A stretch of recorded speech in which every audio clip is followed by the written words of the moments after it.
Disclaimer, although there are jokes throughout the video, this is a very sensitive topic. Do not take this the wrong way. This is for only educational and persuasive purposes only. No graphic content will be shown, but it will be talked about. Viewer discretion is advised.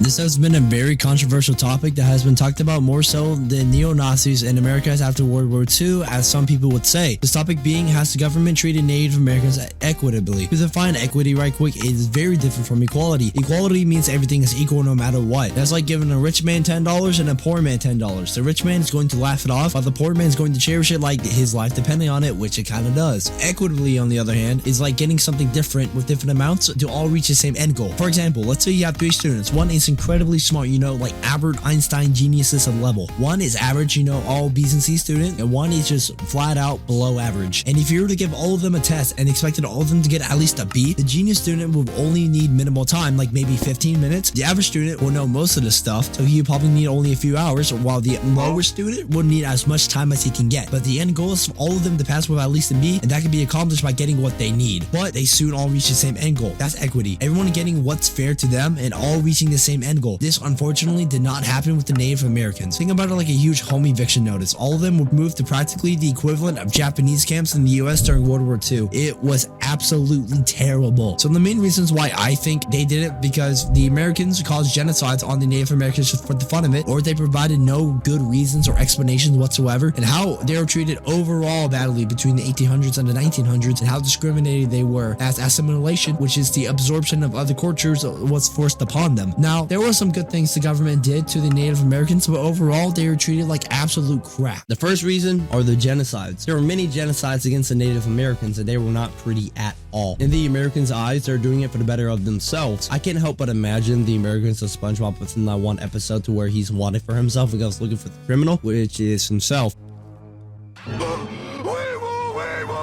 The Americans were exterminating the natives and were trying to find somebody to blame for the sheer revengefulness fueled within the Native Americans, but all points right back to them. Many genocides were caused for the fun of it, but for some, the Americans said were for quote-unquote good purposes. If I were there, I'd just tell them just to shut up and drop it. Oh, scary! Oh, shiver my timbers! Shut up, man! The reasons they claimed were equivalent to people nowadays saying third-degree murder is justified. There is this one genocide called the Kalingago Genocide of 1626. This was one of the biggest recorded massacres against the Native Americans of all times, if not the biggest. Yes, although this was before government was established, the genocides led to the idea of ethnocentrism, which is the idea that your race is better than the others, which is practically racism. So this happened when the French and British settlers came onto the island of St. Kitts. The chief of the Native Americans, I'm not even going to try to say his name, has found it stressful that the settlers were even building farms on the land that they clearly owned. He suggested that they massacre the settlers. He sent out messages to his tribe and other tribes of the West to go by canoe at night and to murder the settlers. But he soon changed his mind, but even bringing it up was a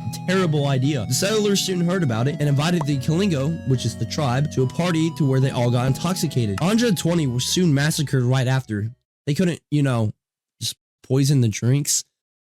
Anyways, but they got drunk and were murdered as the Native Americans weren't too fond of alcohol, nor did they know what was going to happen if they drank it too much. This was the worst massacre, although it was pretty old. This sparked up the idea, as I said earlier, of ethnocentrism even more, and now every white man in Europe looked at the Native Americans like when an NFL fan who isn't Kansas City fans looked at Taylor Swift. The second reason being the harshness of the government. This is the pinnacle of uncertainty. The government wasn't too sure to be nice or to be just flat out jerks. So the US government denied voting rights for the natives, but they also passed laws within the natives' favor. That's the exact definition of being double-sided. But overall, more bad was done than good. The Trail of Tears is an amazing example of this. So, the Trail of Tears started in the May of 1838 when the US General Winfield Scott got the notification from President Martin Van Buren to, put it in nice words, ship them off to the west for new Native American settlements. Many Native Americans made quick burial sites along the 1,000-mile-long trail. As their comrades died off, they buried them. There were no exact spots to where the people were buried, but there were all along the trail, some stretching 5 miles north or some even 20 miles south off the trail. The Native Americans were nothing like the Alaskan natives. They did not know how to maintain their body heat without tents. So out of all of them that died, only 43% of them died of frostbite. This was absolutely tragic. There were people who felt sympathy and empathy for the natives, but since most of the white people were racist, most of them sided with the government. The government also forced white culture upon the Indians. The Indians tried retaliating, but this was like putting up a coughing baby against a hydrogen bomb.